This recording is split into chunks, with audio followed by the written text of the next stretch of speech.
तो अगर आप लोगों ने इसका पिछला पार्ट नहीं देखा तो पहले जाके अब वो देखो, लिंक डिस्क्रिप्शन में है।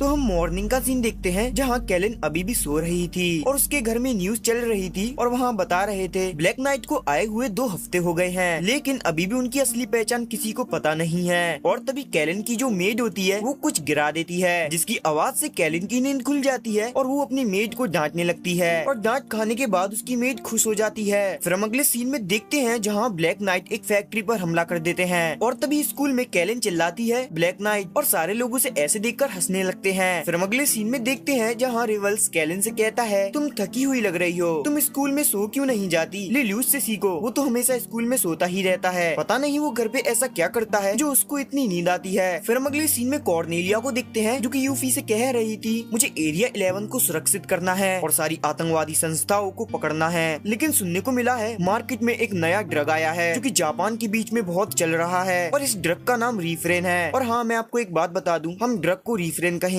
क्योंकि इससे यूट्यूब थोड़ी हमारी, समझ रहे हो क्या कर सकता है हमारी, इसलिए हम इसे रीफ्रेन कहेंगे। और कैलन आगे बताती है कि जापानीज लोगों के पास ये रीफ्रेन बहुत मिल रहा है और इस रीफ्रेन को चाइनीज जापान को सप्लाई कर रहा है, इसलिए हमें चाइनीज का यहाँ आने का रास्ता बंद करना होगा। और कॉर्नेलिया यूफी से कहती है तुम सेफ रहना, तभी यूफी उससे कहती है ब्लैक नाइट का क्या, जिसपे कॉर्नेलिया कहती है फिलहाल अभी जो वो कर रहे हैं मैं उन्हें करने दूंगी क्योंकि उनका मुझ पर एक उधार है, और हाँ अपना ख्याल रखना, मैं इस एरिया को एकदम शुद्ध कर दूंगी जिससे तुम्हें इस एरिया का जब कंट्रोल मिले तो तुम्हें परेशानी झेलनी ना पड़े। फिर हम स्कूल का सीन देखते हैं जहाँ कैलन अपने दोस्तों से मिलने जाती है तो वो देखती है उसके सारे दोस्त एक स्कूल फेस्टिवल के लिए तैयार हो रहे थे और वो अलग अलग एनिमल की ड्रेसेस पहने हुए थे। तभी कैलन कहती है जब से वो होटल हाईजैक वाला कांड हुआ है ब्लैक नाइट सामने आए और वो हर तरफ छा गए। ब्लैक नाइट जीरो के मुताबिक कमजोरों के साथी हैं, पागल आतंकवादी, लालची नेता, पैसों के भूखे, रिश्वतखोर, गुंडागर्दी, हम उन्हें जड़ से खत्म करते हैं और अब हम हीरो हैं और हमारे सपोर्टर बढ़ गए हैं और अब हमें नाइटमेयर इस्तेमाल करने की आजादी है, पर हर चीज प्लान के हिसाब से नहीं होती।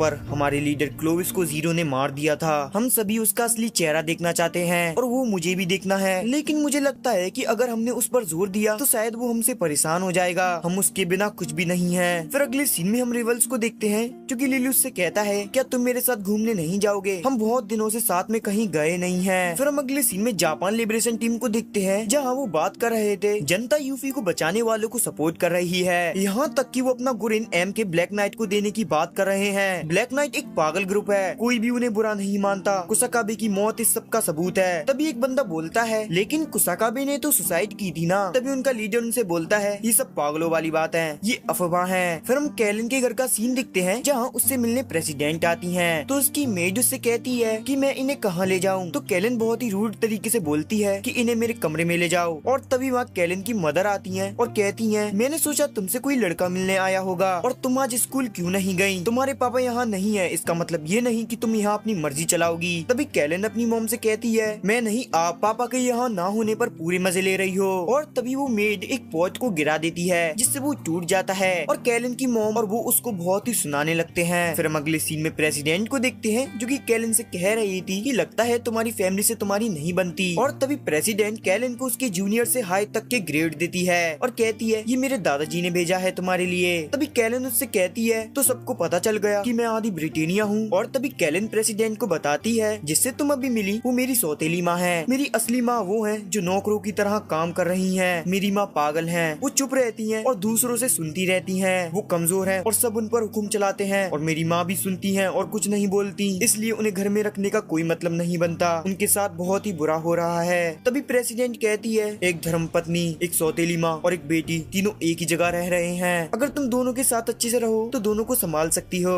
फिर हम अगले सीन में कैलन की मोम को देखते हैं जो कि एक ड्रॉ खोलती है जिसमें कुछ अलग ही चीज थी। फिर हम अगले सीन में कैलन को देखते हैं जो कि ओगी से बात कर रही थी। ओगी उसे बताता है रेफरिन ये एक ऐसी चीज है जिसे लेने से लोगों को लगता है कि वो अपने पुराने टाइम में है और जैपनीज इसे खूब खरीद रहे हैं और चाइना इसे जैपनीज को सप्लाई कर रहा है। 11 पर ब्रिटेनिया का राज है, इसलिए वो अपने पुराने वक्त में लौटना चाहते हैं, इसी वजह से वो इसे लेते हैं। वो इस रेफरिन रेफरिन को भारी मात्रा में ले रहे हैं। हम इस केस को ऐसे ही नहीं जाने दे सकते। हमारी पॉपुलैरिटी की वजह से बहुत सारे लोग हमसे जुड़ना चाहते हैं। हम ब्लैक नाइट बहुत ही मशहूर हो गए हैं क्योंकि हम न्याय के रखवाले हैं। ठीक है, मैं बाद में बात करूंगा। तभी कैलन देखती है उसके पास कुछ ब्रिटेनिया एक जैपनीज बंदे को तंग कर रहे थे और उसे मार रहे थे। और तभी कैलन के पास लिलूच आता है, पर वो उस लड़के को नहीं बचाता और उसे देखते ही रहता है। फिर अगले सीन में हम देखते हैं जहाँ लिलूच बताता है जब से ब्रिटेनिया ने जापान पर राज किया है तब से जापान बहुत ही डेवलप्ड हुआ है। उसकी मिलिट्री, सेना, इकोनॉमी बहुत ही बढ़ चुकी है और ये सब वो कैलन को बता रहा था। तभी कैलन उससे कहती है, मैं समझ गई कि तुम क्या कहना चाहते हो, पर आखिर तुम किस टाइप के इंसान हो लिलूच? तुम स्मार्ट दिखते हो लेकिन हो आलसी। सार्ली भी हमेशा कहती है लिलूच इंटेलिजेंट होते हुए भी आलसी है। तभी लिलूच कहता है, इसलिए मैं कुछ नहीं करना चाहता। जब उस 11 को पीट रहे थे तो मैंने कुछ नहीं किया, इसलिए तुम समझ सकती हो ब्रिटेनिया के सामने सर झुकाकर जीना ही अक्लमंदी है। और ये सुनकर कैलिन उसमें एक रख कर देती है और उससे कहती है, तुम्हें लगता है कि सर झुकाकर जीने से शान बढ़ती है? तुमसे कुछ भी उम्मीद करना ही बेकार है। मैंने सोचा था कि तुम होशियार हो लेकिन तुम तो गधे हो। और ऐसा बोलकर वो वहाँ से चली जाती है। फिर अगले सीन में हम कैलिन की मॉम को देखते हैं जो कि उन रेफरिन को ले लेके खत्म कर देती है। फिर अगले सीन में हम वेनिटा और जेरमी को देखते हैं जहाँ वेनिटा जेरमी से पूछती है, जब जीरो कुरुगी सुजाकू को बचाने आया था क्या सच में तुम्हें नहीं पता कि उस समय क्या हुआ था? तभी जेरमी कहता है, तुम भरोसा करो या ना करो। और तभी कॉर्नेलिया उसे बताती है शिंजुकू वाले कांड की बात है। वहाँ अचानक से मैं भी सब कुछ भूल गई थी। जब मैं होश में आई तो मेरा नाइटमेयर चोरी हो गया था। मुझे बस इतना याद है कि मैं एक लड़के से मिली थी जिसने की स्कूल यूनिफॉर्म पहनी हुई थी। मुझे तो उसका चेहरा याद तक नहीं है। फिर हम अगले सीन में जैपनीज टीम को देखते हैं जिसे कि जीरो ने एक मिशन के लिए बुलाया था और वो कह रहे थे ये जीरो हमसे क्या क्या काम कराते रहता है। उसने कहा था कि हमें ब्रिटेनिया को खत्म करना है लेकिन हम तो पुलिस वाला काम कर रहे हैं, पर इसके बदले हम हीरो भी तो बन गए हैं। तभी जीरो उन्हें सिग्नल देता है और जहाँ ये लोग आए थे हम वहीं की फैक्ट्री का सीन देखते हैं जहाँ जैपनीज लोग बहुत सारे रेफरिन को सप्लाई कर रहे थे। और तभी उन पर जीरो की टीम यानी ब्लैक नाइट हमला कर देते हैं और कैलिन भी वहाँ अपने नाइटमेयर के साथ आ जाती है। और तभी कैलिन वहाँ एक जगह पे जाती है जहाँ वो देखती है कि वहाँ बहुत सारे जैपनीज थे जिन्होंने इस रेफरिन को ले रखा था जिससे कि वो अपने पुराने टाइम में चले गए थे और मजे ले रहे थे। और तभी कैलिन देखती है वहाँ उसकी मेड मॉम भी थी जिनको वो पकड़ लेती है। और तभी वहाँ ब्रिटेनिया की पुलिस अपने नाइटमेयर के साथ आ जाती है और कैलिन पर हमला कर देती है। और जीरो ये देखकर कहता है कि ये कब आए इनकी तो। और तभी कैलिन अपनी मॉम को लेकर उस पुलिस वाले नाइटमेयर से बचने लगती है और वो पुलिस भी उसका पीछा कर रहा होता है और उस पर लगातार फायर कर रहा होता है। और तभी वो कैलिन के पैर पर अटैक करता है जिससे कैलिन अपनी मॉम के साथ गिर जाती है और जीरो भी वहाँ आ जाता है, पर वो उसे बचाने नहीं जा सकता क्योंकि वहाँ एक नाइटमेयर है और वो पुलिस वाला कैलिन पे लगातार फायर कर रहा होता है। तभी कैलिन अपनी मॉम से कहती है, यहाँ से भाग जाओ पागल कहीं की, भागो यहाँ से। तभी कैलिन की मॉम उससे कहती है, मैं यही हूँ, मैं हमेशा तुम्हारे साथ रहूंगी कैलिन। तभी कैलिन को समझ आता है कि उसकी मॉम इसलिए उस घर में रहती है ताकि वो उसके साथ रह सके और उसकी देखभाल कर सके। और तभी वो नाइटमेयर कैलिन पर अटैक करता है और कैलिन उसे रोक देती है और उसे एक जगह पर ठोक देती है। और कैलिन देखती है कि उसकी मॉम अभी भी उसका नाम ले रही थी और लिलूच ये सब पीछे से देख रहा था और कहता है तो ये है कैलिन की मॉम। और हम देखते हैं ये सब सीसी भी देख रही होती है। फिर हम अगले सीन में देखते हैं जहाँ कैलिन अपनी मॉम के साथ होती है और नर्स उसे बताती है तुम्हारी मॉम की ये हालत उस रेफरीन की वजह से हुई है, इन्होंने उसे कुछ ज्यादा ही ले लिया इसलिए इन्हें ठीक होने में समय लगेगा। तभी कैलिन कहती है फैसला खत्म, 20 साल हो गए। और वो अपनी मॉम से कहती है चिंता मत करो, मैं तुम्हारी ठीक होने से पहले इस दुनिया को बदल दूंगी और फिर हम एक शांति की दुनिया में रहेंगे। तभी उसकी मॉम उसके हाथ पर हाथ रख के कहती है कैलिन अपना बेस्ट देना मेरी बेटी, जिससे कि कैलिन बहुत ही ज्यादा इमोशनल हो जाती है। हम अगले सीन में स्कूल के स्विमिंग पूल का सीन देखते हैं जहाँ सीसी और लिलूच थे और लिलूच एप्लीकेशन देख रहा था उन लोगों की जो कि ब्लैक नाइट को ज्वाइन करना चाहते हैं और वो देखता है कि उस एप्लीकेशन लिस्ट में डाई हार्ड का भी नाम था जो कि जीरो का बहुत ही बड़ा वाला फैन है और वो एक ब्रिटेनिया है। और लिलूच कहता है कि तो मेरे बड़े काम आएगा और उस पे क्योटो समूह की एप्लीकेशन आती है जो कि जीरो को बहुत ही ज्यादा पावर और नाइटमेयर देना चाहते हैं। तभी सीसी लिलूच से कहती है तुम लोगों को दिखाना चाहते हो कि तुम अच्छे हो लेकिन मुझे पता है तुम्हारा प्लान कुछ और है। फिर अगले सीन में जेरमी, विनेटा और डाई हार्ड को देखते हैं और डाई हार्ड उन दोनों से बोलता है मेरी रैंक भी तुम दोनों की तरह नीचे कर दी गई है। तो वेनिटा उससे कहती है इसलिए मैं चाहती हूँ कि तुम हमारी मदद करो।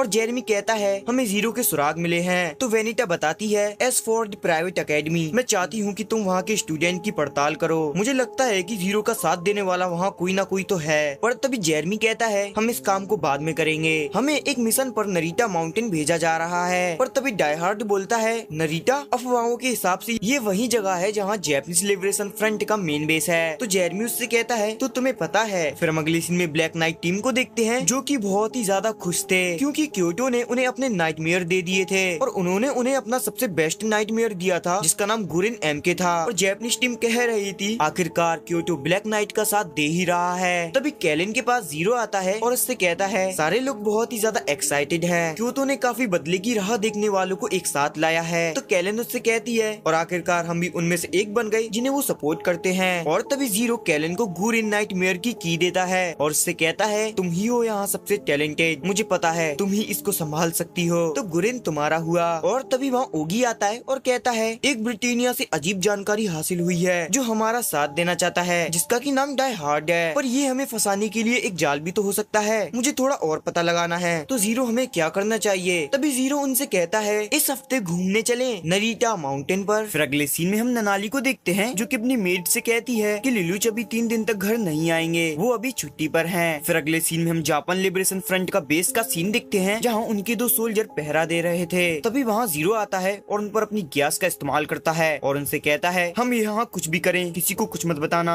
और फिर जीरो उस एरिया में बहुत सारे बॉम्ब लगवा देता है क्योंकि जापान लिबरेशन फ्रंट के बेस पर ब्रिटेनिया अटैक करने वाले हैं। फिर हम अगले सीन में ब्रिटेनिया आर्मी और कॉर्नेलिया को देखते हैं जहाँ वो लोग जापान लिबरेशन फ्रंट पर अटैक करने के लिए तैयार थे। और कॉर्नेलिया यूफी से कहती है चाहे कुछ भी हो जाए इस कार से बाहर मत आना, बाहर बहुत ही खतरा होगा। फिर अगले सीन में हम नीना और प्रेसिडेंट को देखते हैं जहाँ हमें पता चलता है नीना को यूफी से दोस्ती करनी है क्योंकि यूफी ने नीना को बचाया था। तो प्रेसिडेंट कहती है तुम उससे दोस्ती करोगी, भूलो मत वो एक प्रिंसेस है। तो नीना कहती है मैं बस उन्हें थैंक यू कहना चाहती हूँ। फिर अगले सीन में हम जीरो को देखते हैं जिससे मिलने सीसी आई थी। तो लिलुच उससे पूछता है कि तुम यहाँ क्या कर रही हो? तो सीसी कहती है मैंने कहा था ना मैं तुम्हारी मदद करूंगी। और लिलुच उससे पूछता है कि तुम्हारा नाम सीसी क्यों है, ये किस तरह का नाम है? और ये सुनकर सीसी उसे अजीब तरह से देखने लग जाती है और वो उससे पूछती है लिलुच तुम्हें पता है बर्फ सफेद क्यों होती है? क्योंकि वो अपना रंग भूल चुकी है। फिर हम अगले सीन में ब्रिटेनिया आर्मी को देखते हैं जो कि जापान लिबरेशन फ्रंट पर अटैक करने के लिए तैयार थी। और कॉर्नेलिया कहती है प्लान के हिसाब से यूफी यहीं रहेगी और हमारी मदद करेगी, मेडिकल टीम उसे दे दो।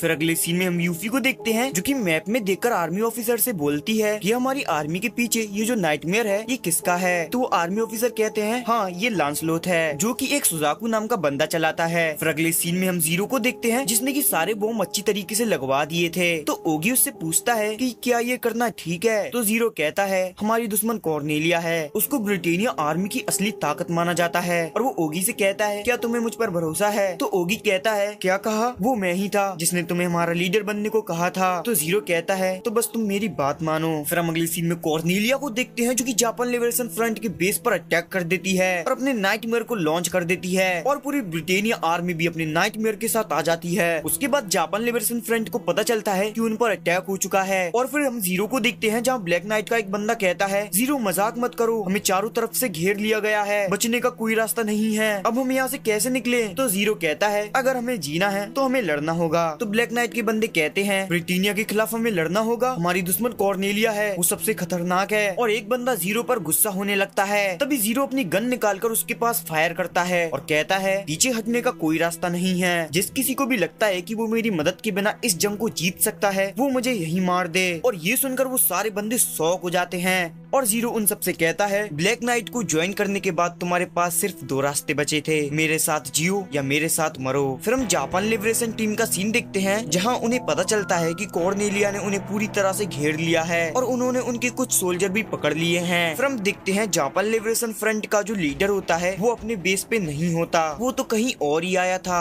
पर जैसे ही उसे ये बात पता चलती है वो जल्दी से अपनी बेस की तरफ जाने लगता है। और हम देखते हैं कॉर्नेलिया लिबरेशन टीम के नाइटमेयर को खत्म करती ही जा रही थी और ब्रिटेनिया लिबरेशन टीम पे भारी पड़ने लगती है। और हम लिबरेशन टीम के वाइस कैप्टन को देखते हैं जो कि खुद से कहता है काश हमारे लीडर यहाँ होते तो ऐसा नहीं होता। फिर हम अगले सीन में जीरो यानी लिलुच को देखते हैं जो कि अपनी टीम से कहता है तैयारी पूरी हो गई, सारे ब्लैक नाइट के मेंबर जंग के लिए तैयार हो जाओ। और वो सबसे कहता है हम ब्लैक नाइट माउंटेन के नीचे जाकर ब्रिटेनिया पर पीछे से अटैक करेंगे। एक बार फिर कहता हूँ अपनी पूरी ताकत से माउंटेन के नीचे जाने की कोशिश करो, हमारा मिशन सेकंड प्रिंसेस कॉर्नेलिया को जिंदा पकड़ना है और जो हमारे हमारे लिए रास्ता बनाएगा वो है गुरुन एम के, जिस नाइटमेयर में कैलन बैठी है। उसके बाद कैलन अपने नाइटमेयर की एक पावर को यूज करती है जिसका नाम था इलेक्ट्रो नंबर 3, और वो उसे उस माउंटेन के ऊपर यूज करती है, जिससे बहुत ही तगड़ी शॉक वेव निकलती है, जिस वजह से वो माउंटेन ऊपर से टूटने लगता है और नीचे गिरने लगता है, जिसकी चपेट में ब्रिटेनिया के बहुत सारे नाइटमेयर आ जाते हैं और खत्म हो जाते हैं। और कॉर्नेलिया भी ये देखकर शॉक हो जाती है और धीरे धीरे करके वो पहाड़ की चोटी पूरी नीचे आ जाती है। तभी कॉर्नेलिया का एक सोल्जर उसे बताता है ये काम जापान लिबरेशन फ्रंट का नहीं, ब्लैक नाइट का है, मतलब जीरो यही है। और जेरमी जैसे ही जीरो का नाम सुनता है वो उसकी तरफ जाने लगता है, पर तभी जीरो उसके सामने अपने नाइटमेयर के साथ आ जाता है और जीरो जेरमी से कहता है तो तुम अभी भी आर्मी में हो गद्दार। और ये सुनकर जेरमी शॉक हो जाता है और उस पर अटैक करता है, पर तभी वहाँ पर कैलन अपने नाइटमेयर के साथ आ जाती है और जेरमी कैलन के नाइटमेयर को देखकर शॉक हो जाता है, क्योंकि उसने इससे पहले कभी भी ऐसा नाइटमेयर नहीं देखा था। तो जेरमी कैलन के ऊपर अटैक करता है और वो दोनों एक दूसरे से लड़ने लगते हैं, पर जेरमी गुरिन नाइटमेयर के सामने टिक नहीं पाता और कैलन अपने नाइटमेयर के नुकीले हाथों से उसे पकड़ लेती है और उस पे अपनी शॉक वेव का इस्तेमाल करती है, जिससे जेरमी का नाइटमेयर बुरी तरह से डिस्ट्रॉय हो जाता है, जिससे जेरमी का नाइटमेयर ब्लास्ट हो जाता है और जेरमी इमरजेंसी सीट का इस्तेमाल करके वहाँ से निकल जाता है। और वेनिटा भी वहाँ आ जाती है और कहती है क्या जेरमी मर गया? ब्लैक नाइट ये क्या है? और जीरो कहता है सब साफ हो गया, सब अपनी जगह पर हैं, अगर कुछ बचा है तो वो है चेकमेट। फिर हम यूफी को देखते हैं जो कि मैप में देखती है कि इस जगह पर 2 ट्रक आ रहे हैं। फिर अगले सीन में हमें पता चलता है यहाँ जापान लिबरेशन टीम का लीडर आ जाता है जो कि अपने ट्रक में से अपने नाइटमेयर निकाल लेता है और कहता है कॉर्नेलिया को पकड़ो, समय आ गया है 7 साल पहले का बदला लेने का।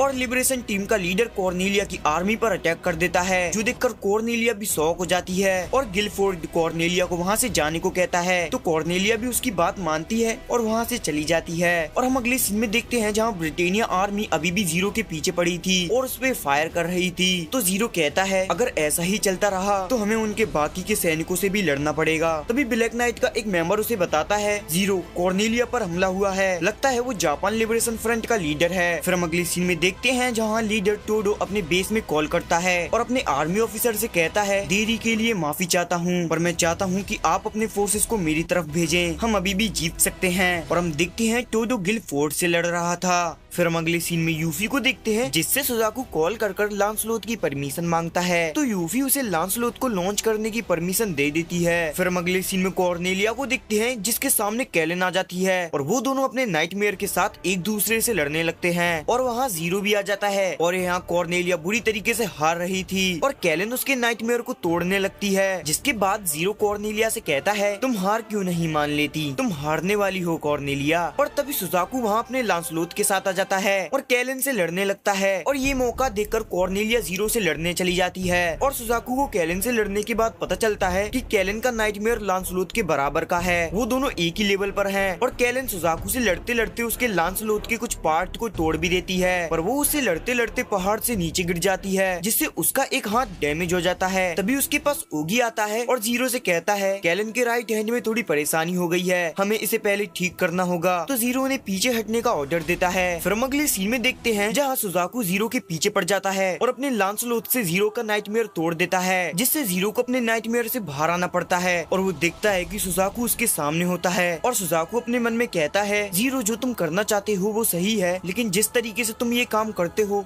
वो गलत है। और वो उसकी तरफ गन पॉइंट करके उसको शूट करने ही वाला था, लेकिन तभी वहाँ सीसी आ जाती है जिसको देखकर सुजाकू शॉक हो जाता है और सीसी सुजाकू के नाइटमेयर को छूती है और सुजाकू को एक अलग ही डायमेंशन में भेज देती है जहाँ सुजाकू अपने फादर से मिलता है और वो कहता है आप यहाँ कैसे, आप तो मर चुके थे ना। और हम फिर बाहर का सीन देखते हैं जहाँ जीरो सीसी से कहता है तुम यहाँ क्यों आई, और वो उसे छूता है। तभी वो भी उसी डायमेंशन में चला जाता है जहाँ सुजाकू गया था, जहाँ उसे सीसी का पास्ट दिखता है, उसका ओरिजिन जहाँ से वो आई है। और हम देखते हैं सुजाकू पूरी तरीके से पागल हो जाता है और वहाँ आसपास फायर करने लगता है और जीरो को बचाते बचाते सीसी घायल हो जाती है और गिलफोर्ड भी वहाँ से भागने लगता है। और हम कॉर्नेलिया को देखते हैं जो कि अनाउंस करती है कि सब पीछे हट जाओ, हम हार चुके हैं। और इसी के साथ ब्रिटेनिया जापान से हार जाता है और ब्लैक नाइट जीत जाते हैं, जिससे ब्लैक नाइट के सारे मेंबर खुश होने लगते हैं। पर तभी कैलन नोटिस करती है कि वहाँ जीरो नहीं है। फिर हम जीरो को देखते हैं जो कि सीसी को एक गुफा में ले आया था और वो वहाँ उसकी चोट को ठीक कर रहा था और सीसी बेहोश थी और कुछ बड़बड़ा रही थी। तो लुलुच उसके पास जाकर सुनता है तो उसे उसका असली नाम पता चल जाता है जो कि हमें नहीं बताया जाता। और हम कॉर्नेलिया को देखते हैं जो कि कि हारने की वजह से बहुत ही गुस्से में थी और सुजाकू पर सीसी की पावर इस्तेमाल करने से सुजाकू बहुत ही पागल हो जाता है। फिर हम अगले सीन में लिलुच और सीसी को देखते हैं जहाँ सीसी को होश आ जाता है। तभी लिलुच सीसी से कहता है मुझे तुम्हारा असली नाम पता चल गया है, ये कितना अच्छा नाम है, ये नाम सीसी से तो बहुत ही अच्छा है। तभी सीसी कहती है मैं सब कुछ भूल चुकी हूँ, मेरे यहाँ होने का कोई मतलब नहीं है, मुझे तो अपना नाम तक याद नहीं था। और ये कहकर वो रोने लगती है। तभी लिलुच उससे बोलता है तुमने मेरी 3 बार जान बचाई, उसके लिए थैंक यू। और ये सुनकर सीसी शॉक हो जाती है क्योंकि उसे इससे पहले किसी ने भी थैंक यू नहीं बोला था। तो सीसी उससे एक रिक्वेस्ट करती है कि मेरा नाम फिर से बोलो पूरे दिल से। तो लिलुच उसका नाम फिर से लेता है जिससे सीसी खुश हो जाती है, पर हमें उसका असली नाम अभी तक नहीं बताया जाता। फिर हम अगले सीन में जेरेमी को देखते हैं जिसे कि जीरो से हारने की वजह से बहुत ही बड़ा सदमा लगता है और वो पागल हो जाता है। फिर हम अगले सीन में देखते हैं जहाँ जीरो कैलिन को उस गुफा में बुला लेता है। तो कैलिन जैसे ही उस गुफा में अंदर आती है वो सीसी को देखती है और जीरो से पूछती है कि ये कौन है। तो जीरो से कहता है चिंता मत करो, ये हमारी ही साथी है, इसका नाम सीसी है। और यही इस वीडियो का पार्ट 2 खत्म होता है। और अगर आपको इसका अगला पार्ट चाहिए तो इस वीडियो को लाइक और सब्सक्राइब कर देना और कमेंट में नेक्स्ट पार्ट जरूर लिखना। बाकी मैं मिलता हूँ आपको नेक्स्ट वीडियो में, तब तक के लिए बाय बाय।